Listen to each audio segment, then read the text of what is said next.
In this guide, I'm going to show you guys how to reset your Target password. Let's get started. First, launch your Target app. Now head over to the My Target page.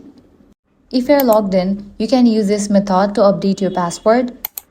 So click on this gear icon, then scroll down and head over to the option password. Click on change.